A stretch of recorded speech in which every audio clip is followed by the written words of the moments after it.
Assalamu alaikum students. Today we are going to start our third lecture of your biology book class 9.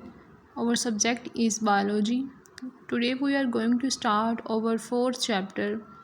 The page number is 55. The name of your today's topic, or you can say today's chapter that we are going to start, is cells and tissues. First of all हम लोग बात कर लेंगे history of formulation of cell theory, कि जो cell theory की history है वो क्या है और सेल थ्योरी कैसे बनी थी। इन दी हिस्ट्री ऑफ बायोलॉजी की अगर हम लोग तारीख़ देखें, बायोलॉजी की तारीख़ में Greeks were first who recognise का मतलब होता है किसी चीज़ की पहचान करवाना। ग्रीक्स कहते हैं यूनानी को, कहते हैं कि यूनानी लोग पहले थे जिन्होंने पहचान करवाई किसकी, the data of natural world, जो कुदरती दुनिया है उसके डाटा की जो पहचान है वो सबसे पहले बायोलॉजी की तारीख़ में यूनानी लोगों ने करवाई थी, यूनान के रहने वालों ने। In the history of biology Greeks were the first who recognized the data of natural world. Aristotle presented the idea that all animals and plants are related. Aristotle, जो कि अरस्तु जिसको कहा जाता है और इसको फादर ऑफ बायोलॉजी भी कहा जाता है और फादर ऑफ ज़ूलॉजी भी है ये। अरस्तु ने कहा था कि सारे के सारे जो जानदार हैं, चाहे वो प्लांट्स हैं या चाहे वो एनिमल्स हैं, उनका आपस में कोई ना कोई रिलेशन है। उसने ये प्रेजेंट किया था, ये आइडिया दिया था कि जितने भी एनिमल्स या फिर प्लांट्स हैं वो आपस में रिलेट करते हैं, उनका आपस में कोई ना कोई रिलेशनशिप है। नेक्स्ट हम लोग देख लेते हैं कि सेल क्या है। हम लोगों ने जो चैप्टर शुरू किया हुआ है कि सेल्स एंड टिश्यूज़, तो पहले हम लोग बात कर लेते हैं सेल क्या है। तो आपको क्वेश्चन आ सकता है शॉर्ट एक कि हु डिस्कवर्ड द सेल, कि सबसे पहले जो सेल है वो किसने डिस्कवर किया था। Cells were first described by British scientist, एक बरतानवी साइंसदान था जिसका नाम था Robert Hooke. In 1665, he used his self-made light microscope to examine a thin slice of cork. बेटा सबसे पहले 1665 के अंदर एक रॉबर्ट हुक, एक साइंटिस्ट का नाम है, ये साइंटिस्ट ब्रिटिश था, अंग्रेज़ था। सबसे पहले इसने सेल को डिस्कवर किया था और इसने अपनी ही माइक्रोस्कोप के नीचे रख के उसको देखा। और सेल को किससे डिस्कवर किया था? स्लाइस ऑफ कॉर्क, एक कॉर्क के स्लाइस से इसने सबसे पहले सेल को डिस्कवर किया था। ही ऑब्जर्व्ड, उसने मुशाहिदा किया, एक हनी कॉम को देखा उसने, जो एक शहद की मक्खियों का छत्ता होता है, ऑफ टीनी एम्प्टी कंपार्टमेंट्स, और उसके जो छोटे छोटे खाने हैं उनको देखा। He called these compartments as cellula, उसने इन छोटे छोटे कंपार्टमेंट्स को सेलुला कहा। सबसे पहले 1665 के अंदर रॉबर्ट हुक ने सेल को डिस्कवर किया था। उसने अपनी सेल्फ मेड जो लाइट माइक्रोस्कोप है इसके नीचे उसको ऑब्ज़र्व करके देखा, उसको मुशाहिदा किया। और उसने ये भी कहा कि जो सेल के छोटे छोटे जो कंपार्टमेंट्स हैं हनीकॉम से इसने लिया था ना, उसका हनीकॉम का जो कार्क है उससे इसने सबसे पहले सेल को डिस्कवर किया था। तो इसने कहा कि जो हनीकॉम के छोटे छोटे कंपार्टमेंट्स हैं उसको नाम दिया सेलुला का। नेक्स्ट हमारे पास आ जाता है एंटोनी वैन ल्यूवेनहुक, ये दूसरा साइंटिस्ट है। इसने भी टीनी ऑर्गेनिज़म्स को ऑब्ज़र्व किया था और इसने उन ऑर्गेनिज़म्स को एनिमल क्यूल्स का नाम दिया था। सबसे पहले जो सेल को नॉन लिविंग में देखा था वो रॉबर्ट हुक ने देखा था, और लिविंग ऑर्गेनिज़म्स में से सेल को डिस्कवर करने वाले बंदे का नाम था एंटोनी वैन ल्यूवेनहुक। क्वेश्चन आपको पूछा जा सकता है कि what do you know about the contribution of Antonie van Leeuwenhoek, कि आप एंटोनी वैन ल्यूवेनहुक की कंट्रीब्यूशन के बारे में या उसके काम के बारे में क्या जानते हैं। एंटोनी वैन ल्यूवेनहुक जो था, इसने पॉन्ड वाटर में से ऑब्ज़र्व किया था माइक्रो ऑर्गेनिज़म्स को, और उसने अपनी माइक्रोस्कोप के नीचे इसको रख के देखा और इन सिंपल जो माइक्रो ऑर्गेनिज़म्स थे इनके जो सिंपल स्ट्रक्चर थे उसको एनिमल क्यूल्स का नाम दिया था। किसका नाम दिया था? एनिमल क्यूल्स का। जबकि हम लोगों ने पीछे पढ़ा कि जो रॉबर्ट हुक ने नाम दिया था वो सेलुला का दिया था। ओके, जो Antonie van Leeuwenhoek observe the tiny micro organisms from pond water and under his microscope and called them as animalcules. Next जो साइंटिस्ट हमारे पास आता है वो है Jean Baptiste de Lamarck. He proposed, इसने एक प्रपोज कहते हैं कि कोई भी अपनी तरफ से एक आइडिया पेश किया। That nobody can have life, इसने कहा कि किसी भी इंसान के अंदर, किसी भी जिस्म के अंदर तब तक लाइफ नहीं हो सकती इफ़ अगर its are parts are not cellular tissues और are not found by cellular tissues. कहता है कि जब तक कोई बॉडी सेलुलर टिश्यूज़ से मिल के नहीं बनी होती है या उसका कोई भी हिस्से जो हैं वो सेलुलर टिश्यूज़ से मिल के नहीं बने हुए होते हैं, तब तक उस बॉडी के अंदर लाइफ नहीं हो सकती है। वो बॉडी लाइफ पे मुश्तमिल नहीं हो सकती है कब, जब तक कि उसकी बॉडी के पार्ट्स या फिर वो बॉडी लिविंग टिश्यू से मिल के ना बनी हो। तो अगर हम लोग अदर वर्ड्स में बात करें, सादा अल्फाज में आपसे कहूँ तो जीन बैप्टिस्ट डी लेमार्क ने ये कहा था कि जो लिविंग ऑर्गेनिजम्स की बॉडी है वो लिविंग टिश्यू से मिल के बनी होती है, और जब तक सेलुलर सेल्स या टिश्यूज़ वहाँ पे मौजूद नहीं होते हैं तो वहाँ पे ज़िंदगी भी मौजूद नहीं होती है। नेक्स्ट अभी हम लोगों ने बात कर ली कि जो न्यूक्लियस ये जो सेल है ये रॉबर्ट हुक ने डिस्क्राइब किया था, इसको सबसे पहले इसको डिस्कवर किया था 1665 के अंदर। अब उसके अंदर सेल के अंदर न्यूक्लियस भी होता है। न्यूक्लियस किसने डिस्कवर किया था ये देख लेते हैं। क्वेश्चन आपको पूछा जा सकता है कि who discovered the nucleus in cell. Cell के अंदर जो न्यूक्लियस है, जो जेनेटिक मटेरियल जिसके अंदर मौजूद है, वो न्यूक्लियस जो राउंड शेप स्ट्रक्चर है जो कि सेल के बिल्कुल सेंटर में पाया जाता है एनिमल सेल के अंदर, वो किसने डिस्कवर किया था। तो बेटा 1831 के अंदर एक ब्रिटिश बोटेनिस्ट था।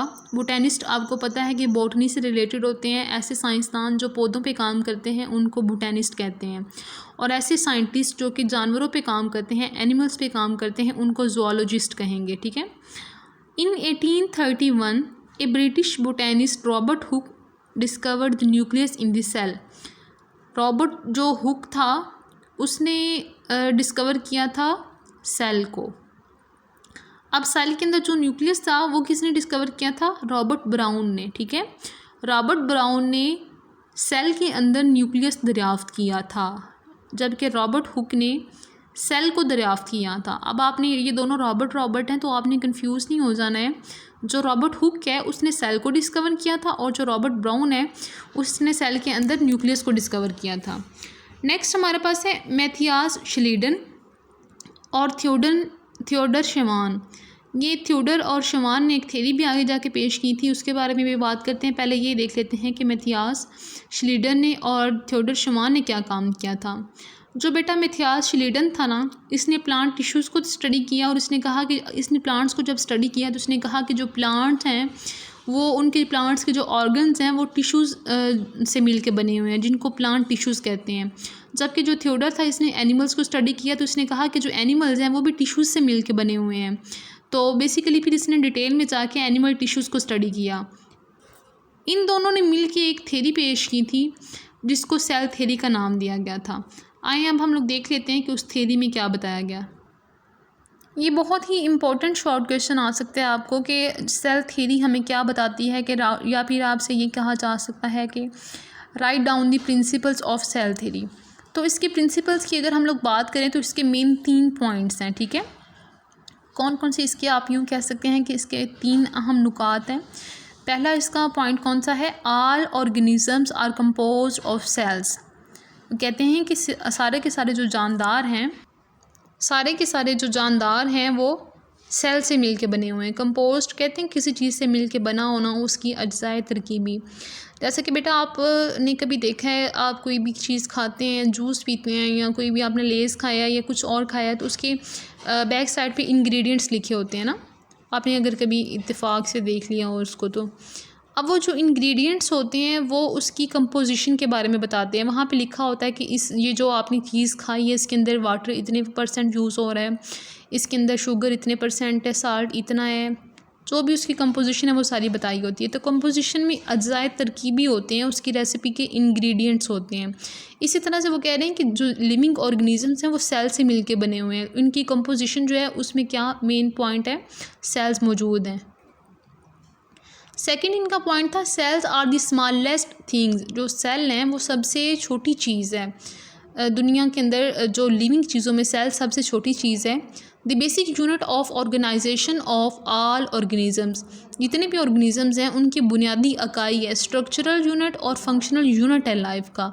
सेल क्या है? सेल जो हैं वो लाइफ का स्ट्रक्चर और फंक्शनल यूनिट है।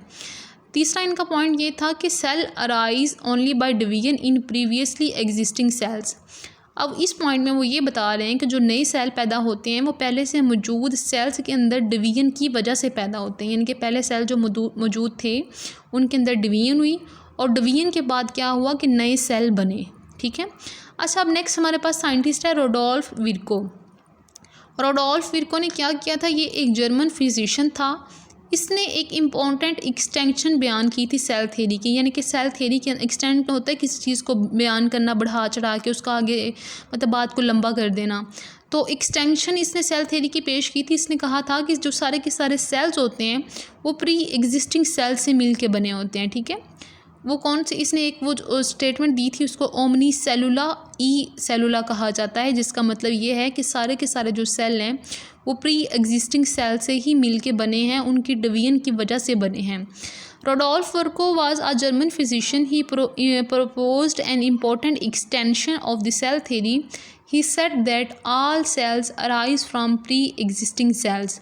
और इसकी स्टेटमेंट को क्या कहा जाता है? ओमनीस सेलुला ई सेलुला। नेक्स्ट हमारे पास है लुईस पास्चर। लुईस पास्चर जो है ये एक साइंटिस्ट है। आपकी बुक में वैसे इसके बारे में नहीं बताया हुआ, लेकिन ये साइंटिस्ट जो है इसने हमें पेस्चराइजेशन के बारे में डिटेल में बताया था। पेस्चराइजेशन एक ऐसा प्रोसेस होता है जिसमें मिल्क या मिल्क प्रोडक्ट्स को लंबे अरसे तक स्टोर करके फ्रीज़ करके उसको रखा जाता है, उसके मेथड्स के बारे में बताता है। लुईस पास्चर ने 1862 के अंदर रोडोल्फ विर्को के काम को एक्सपेरिमेंट करके प्रूफ किया। इसने एक तजर्बा किया और उस तजर्बे से ये साबित किया कि जो सेल्स हैं, जो नए सेल्स हमारे पास बनते हैं वो पुराने सेल की डिवीजन से ही बनते हैं। ऐसा नहीं है कि नए सेल जो हैं वो खुद ब खुद वजूद में आ जाते हैं। जो प्री एग्जिस्टिंग सेल्स हैं, प्री मतलब पहले, एग्जिस्ट जो वजूद में आ चुके हैं, वो सेल्स जो ऑलरेडी वजूद में आ चुके हैं उनकी डिवीजन की वजह से नए सेल्स जो हैं वो बनते हैं। तो ये आपके बेसिकली आज के लेक्चर में यही था। आज हम लोगों ने थ्योरी पढ़ी। सबसे पहले हमने बात की अरिस्टोटल की। अरिस्टोटल ने सबसे पहले ये आइडिया दिया था कि जितने भी एनिमल्स हैं, जितने भी प्लांट्स हैं वो आपस में रिलेट करते हैं, और सबसे पहला जो डाटा को ऑर्गेनाइज़ करने वाला काम था वो ग्रीक्स ने किया था। नेक्स्ट हम लोगों ने देखा कि सेल सबसे पहले किसने डिस्कवर किया, तो सबसे पहले 1665 के अंदर रॉबर्ट हुक ने सेल को डिस्कवर किया था, और रॉबर्ट हुक ने इसको अपनी सेल्फ मेड माइक्रोस्कोप के नीचे रख के देखा था। उसके बाद हम लोगों ने ये बात की कि जो एंटोनी वैन लोइनहुक है, अच्छा ये जो रॉबर्ट हुक था ना, इसने नॉन लिविंग में से सेल को सेपरेट किया था और उसको सेलुला का नाम दिया था। अब जो एंटोनी वैन लोइनहुक था ना, उसने क्या किया, उसने जो पॉन्ड वाटर है वहाँ से उसको देखा, डिफरेंट जो ऑर्गेनिज़म्स थे उनको पॉन्ड वाटर में से सेपरेट किया, टीनी ऑर्गेनिज़म्स को, और उनको एनिमलक्यूल्स का नाम दिया। नेक्स्ट हमारे पास जीन बैप्टिस्ट डी लेमार्क था। इसने कहा था कि कोई भी बॉडी उस वक्त तक लाइफ अटेन नहीं कर सकती है जबकि उस बॉडी एज अ होल, वो बॉडी या उसके कुछ जो पार्ट्स हैं वो किसी भी सेल या टिश्यू से मिलके ना बने हों। नेक्स्ट हम लोगों ने बात की थी रॉबर्ट ब्राउन के बारे में। रॉबर्ट ब्राउन बेसिकली वो बंदा था, वो साइंटिस्ट था, ये ब्रिटिश बोटैनिस्ट था। इसने 1831 के अंदर न्यूक्लियस जो है सेल के अंदर उसको डिस्कवर किया था। उसके बाद मैथियास शिलीडन की बात की और थियोडर शवान की बात की। जो शिलीडन था इसने प्लांट्स को स्टडी किया था, और जो शवान था उसने एनिमल के टिश्यूज़ को स्टडी किया, और इन दोनों ने मिलकर एक थ्योरी पेश की थी जिसको सेल थ्योरी कहा जाता है। सेल थ्योरी की मेन 3 पार्ट से पॉइंट्स थे इसके कि सारे के सारे जो ऑर्गेनिजम्स हैं वो सेल से मिलके बने होते हैं। सेल जो है स्मॉलेस्ट थिंग है और ये स्ट्रक्चर और फंक्शनल यूनिट ऑफ लाइफ है। तीसरा इसका पॉइंट ये था कि जो सेल्स हैं वो पुराने से मौजूद, जो पहले से मौजूद सेल हैं उनकी डिवीजन की वजह से बनते हैं। रोडोल्फ विर्को था, इसने बेसिकली एक एक्सटेंशन पेश की थी सेल थ्योरी की। इसने ये कहा था ओमनी सेलुला ई सेलुला, और इसने ये जो हमारे पास थ्योरी है उसको एक्सपेरिमेंटली प्रूव किया, सॉरी इसने, हाँ बल्कि ये बताया था बस हमें कि जो पुराने सेल्स हैं उनकी डिवीजन की वजह से नए सेल्स बनते हैं। नेक्स्ट हमारे पास लुईस पास्चर है, इसने रोडोल्फ विर्को के काम को एक्सपेरिमेंटली प्रूव किया था। आपका जो होमवर्क है वो भी ही है, आपने अच्छी तरह से पूरा लेसन जो है इसको सुनना है और इसको नीट हैंड राइटिंग में लिखना है।